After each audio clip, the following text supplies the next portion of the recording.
All right, we're live. Tom and Shane. Good morning, everyone. It's uh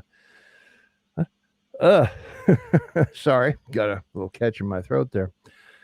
Well, Shane, Mike McCormick may join us. I'm not sure, but until he does, we're going to talk about where's Kamala. And I don't know if you saw this morning, Shane, where Oh, did I lose you? France, right? She's in France doing her French accent. Well, well. Here's the sad thing. Okay, if you're from Quebec, uh, you learn French, but Yeah, the French don't recognize the Quebecois, as they call it, the French language of Quebec, French. yeah. And she grew up there. She went to junior high and high school, and on to the McGill, where her mother was teaching. So she knows uh, Quebecois French. Yeah. And it behooves me that she's sitting with a bunch of Frenchmen, and she's probably smart enough not to say anything in French because she'd still sound stupid. They just turn their nose Yeah. up to her. But she should be able to understand everything they're saying, and and so then she pronounces some noun or something or adverb and thinks that's Yeah. adequate. Hmm. So The plan. yeah, unlike Trump's first lady that spoke seven languages, and Yeah. he enjoyed so much having her come with him because what better translator than his wife for him to have, I was right? going to say that's pretty close. you know, it's Molly Madison impressed the French because she knew French, and Yeah. when Madison had the French ambassadors over and state dinners, she impressed the room because she knew French and Spanish and English. And it's one of those things that you expect leaders, certainly in this country, you have to be bilingual. You can't be a national leader in Canada and not speak French and English.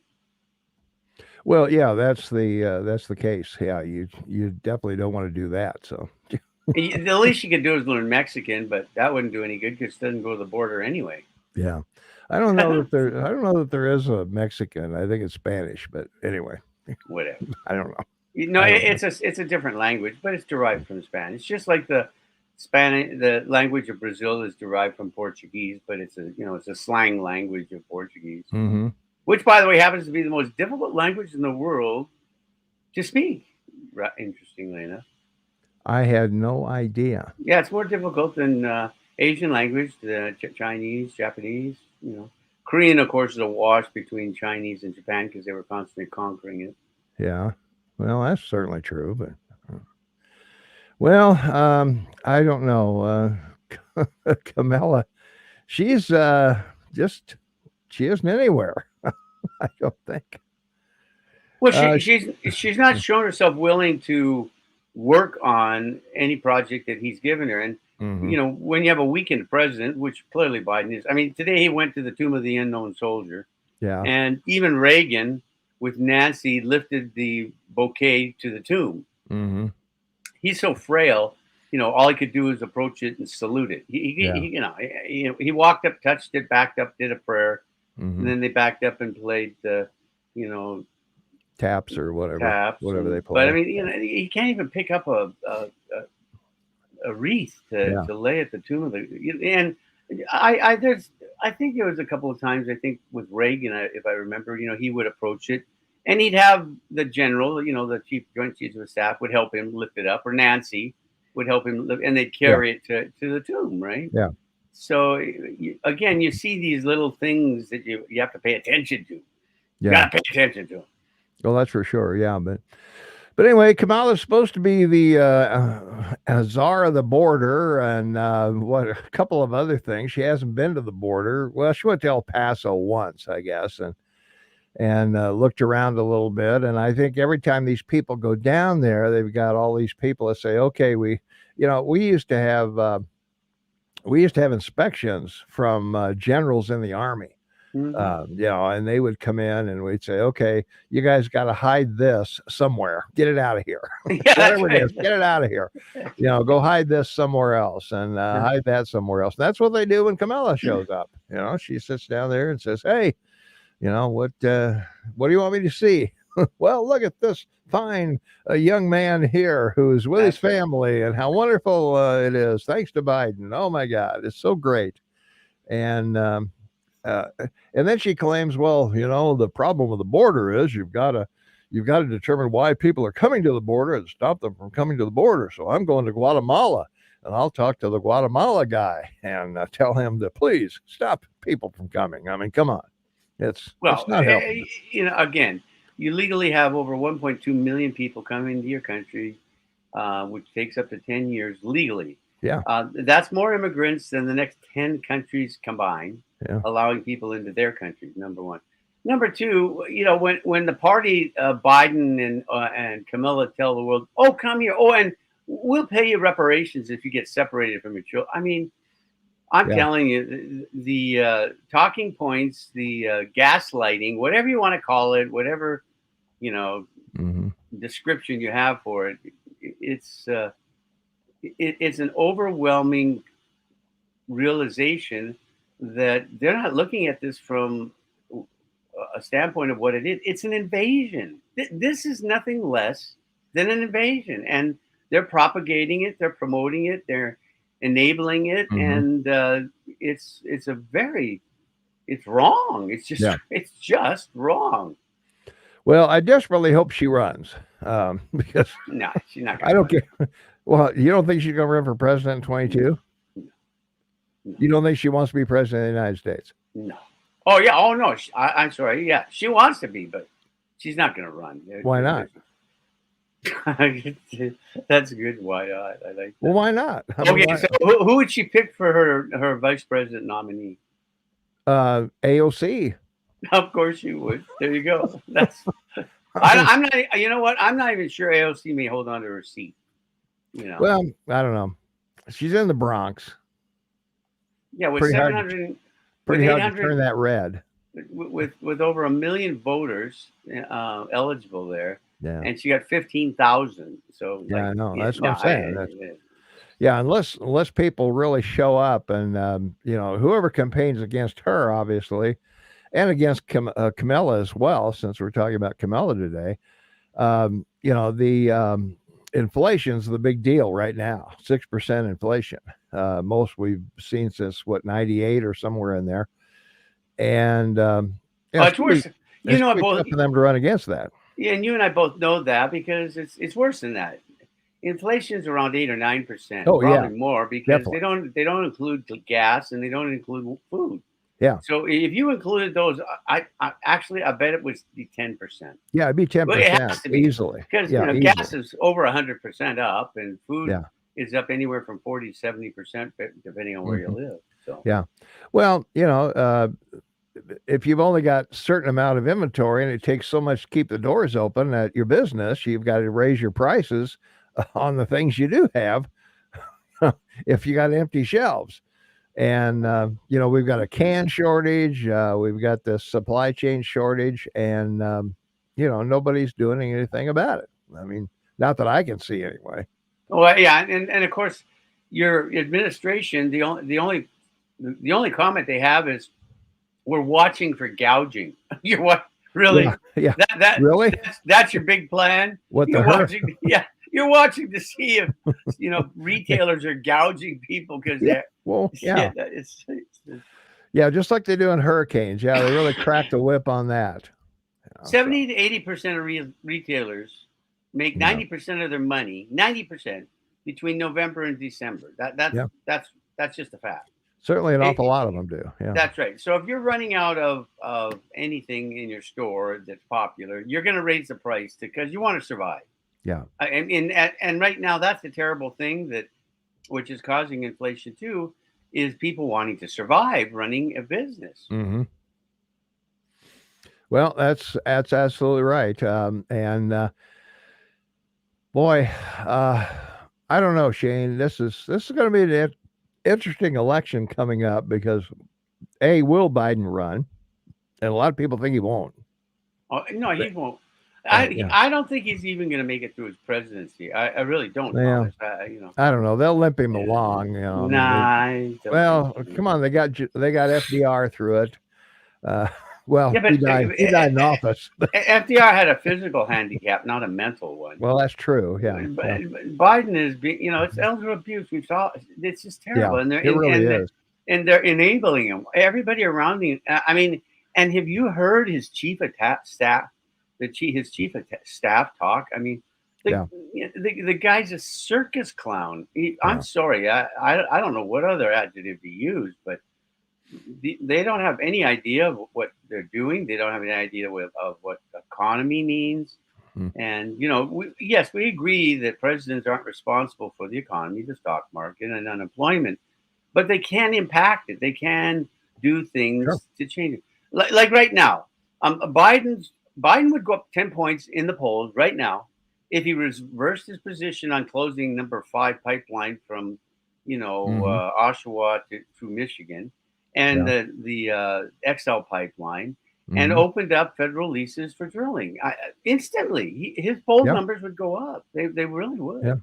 And they go up because of independents, not because of Democrats. Yeah. But because he's lost Democrats. He's like independents have dumped him. 40% of independents have dumped him. Yeah.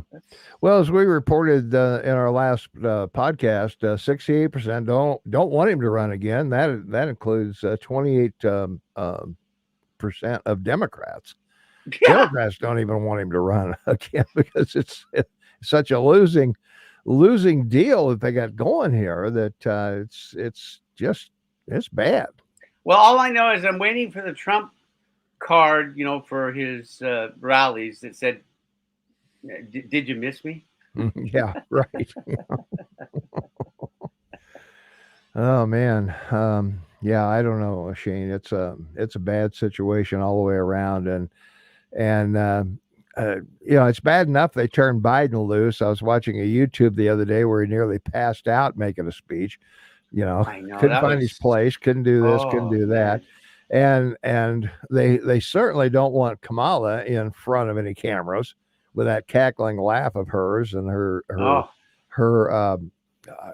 man, I really feel sorry for her staff. She is not. She is not a likable person. And what happened to Psaki? When did this African woman take over Psaki's position at the White House press room? I mean, it's going on now. Yeah, I know. Yeah. Well, not a word, right? Yeah, she said she was going to leave, but I thought it was going to be later than now. But yeah, we got a new. We got a new punching bag. Maybe they feel the press will go easier on her if she's black. No, I think what happened was Psaki said, when she first started 8 months ago, she's always you're always asked as the president's spokesperson, are you going to lie to the American people, and are you going to be transparent? Yeah. And she said, of course I am. Well, of course that's how it happened, and the turnarounds where he says something and you have to go out and circle back, as she made famous that expression. To come up with what he really meant. Yeah, right. Yeah. Not a good job. No. Of course he knew about the deal with the Justice Department and the illegals. Of course he knew about that. I mean, there's no question. You just asked the wrong question in the wrong way. Have you been watching this Rittenhouse trial? Oh, Rittenhouse. Rittenhouse trial. Yeah. Thank you for correcting me. Yeah. I'm telling you, I'm shocked. I'm shocked of the ignorance of a prosecutor that's elected, right? Yeah.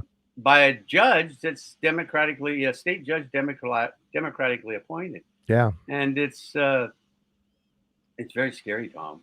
Because it is, yeah. If that's the level of incompetency of the prosecutorial people in your Justice Department, boy, that's real bad. Well, I don't know, Shane. If you have 2 people shot on the street, I think you've got to have some kind of a trial for something.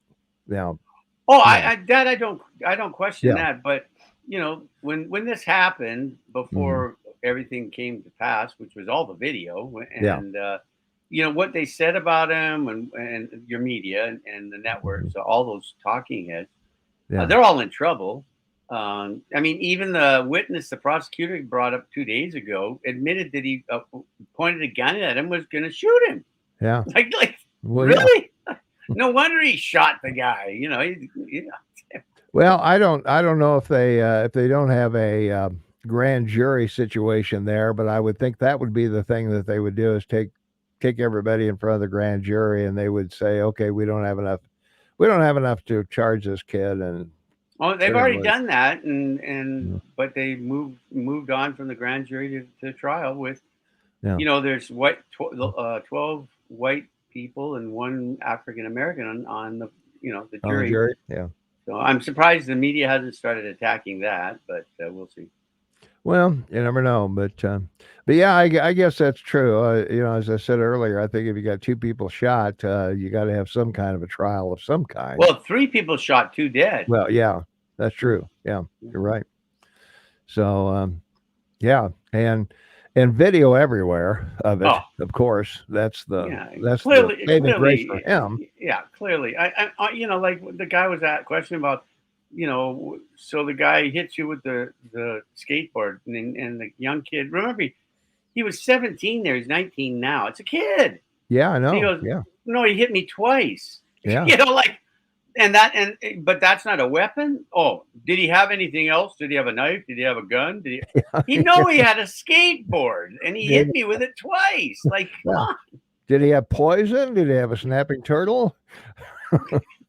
What did Very he sad, have? Thomas. Very Yeah, sad. that's pretty bad. I don't know. So, did you see the story real quick? Because we're talking about different things. Yeah. So, a Canadian BC doctor here in Kamloops has has a patient that he is now determined is the first. Uh, uh, what are we talking? The global warming patient. Ill because of global warming, and the Oh, cause of it, yeah, first time in history around the world. okay. And the reason for his determining this is because of the fires we had this last summer, and the person has had horrific issues with smoke inhalation and respiratory disease now because of it, because of the fires. Yeah. And of course, he's blaming the fires on global warming. Well, Yeah. no, it's a natural thing that happens every year. I mean, Yeah. I was going to say lightning strikes a forest and you got a fire. that's right. We have 3,500 forest fires in Canada every year, and you have 5,600 every year in your country. It's a natural occurrence. Yeah. This is not man-made. All right. Yeah. Not in this case, anyway. So. No. Well, I'm glad Canada's leading the way on global warming and. Hey, baby. Hey, listen. It was the Workmen's Compensation Board in 1987 in BC that determined that people that worked in bars were getting sick from secondhand smoke, Yeah. and barred smoking in bars. It first happened here in BC, and now then it happened in New York, then California, and then now that's the law. I mean, Yeah. So we're good. We're ahead of the ball, buddy. We try to be. Okay. Yeah. Well, I'm trying to remember, Shane. I don't know there's any time in history where people who are forcing people to do something have been the good guys. That's right. I don't know. Very good point. Yeah. Not sure. Not Very sure good when point. that happened exactly, but Well, that's right. I mean, today's Veterans Day. By the way, happy birthday yesterday, even though it's thank you. belated. Thank you. But today is Veterans Day, Remembrance Day here in Canada, which we wear a poppy to honor the people of World War One. Yeah. I did get all the information if you wanted me to give the context of the deaths lost, but we Yeah. don't need maybe to do that. Yeah. But Well, keep in mind, we'll do it on the radio on Saturday. yeah, because keep in mind, World War One, World War Two, the Vietnam War, the Korean War, the Gulf War, the Afghan War, the Iraqi War. All in one century. It's Yeah. the numbers. It's over 100 million people just in war that died, and 100 million civilians. I mean, it's very not good. Not good at Yeah, all. almost my entire elementary school and high school, all the way through it, we were at war with somebody. It seemed like. That's right, and we don't know for sure how many people died in the Soviet Union, but it's up there in the. We know it's around 60 million because of what Stalin did in Ukraine, and we know that in China, it's near another 100 million. So you're talking like 500-600 million people died in the 21st century. It's ugly, buddy. Well, it's happening everywhere, man. What can I tell you? It's not good. So, Let's see. Well, we got to remind you of a couple things here, Shane. Okay. First one is, hey, if you're new to the channel, subscribe, ring the notification bell. You'll always be notified of a podcast, and like us and leave a comment. And we're brought to you by StreamYard, of course. That's how we make these videos. We get the split screen and the sound and all that, and the stuff going across the screen, and it's super simple, easy to use. And there's a link in the description below on YouTube, rather. And of course, don't forget Patreon if you'd like to support the show monetarily. And there's perks for doing that. Shane and I will do a lot of great things for you. By all means, there's a link to the description in that as well. So That's right. And if you befriend Tom, he will yeah, send you our show every day, and you can forward it to all your people on Facebook. And if you're on Twitter, copy it to your Twitter and send it out. yeah, We yeah, are begging for more viewers, so help that's us it. out here. That's for sure. All right. All right, Shane, that's going to wrap us up, I guess. We will be out on the radio, of course, on a Saturday. You will definitely want to catch that. So we're there every Saturday morning, 8 to 11 Mountain Time. KMMSAM.com. Just click listen now. You don't have to sign up for anything. You don't have to do anything. All you have to do is click listen now at KMMSAM.com, and you will hear us live on Saturday mornings. And if you missed any of our past programs, they're also at KMMSAM.com. Just click on Tom and Shane's podcast, take you over there. And we record these podcasts as well as our radio shows, and they're all over there. And we are just a few away, Shane, from 7,500 downloads of our shows. So by all Excellent. Well, means. be happy, be safe, everyone. A great thing about being on this StreamYard is that there is a comment column you can, and please ask us about things you'd like us to talk about, as well as commenting on what we're talking about, because it'd be great to hear from you about what you would like to hear from us. Absolutely right. That's why we're here. We're That's guessing why at we're what you here. want to hear. So There you by go. all means, we need your support. So all right, that's going to wrap it up for us. We will see everyone on Saturday, or we'll hear everyone and listen to you and listen to us. You can call us, you can text us. We'll be there Saturday, 8 to 11, KMMSAM.com. Bye for now.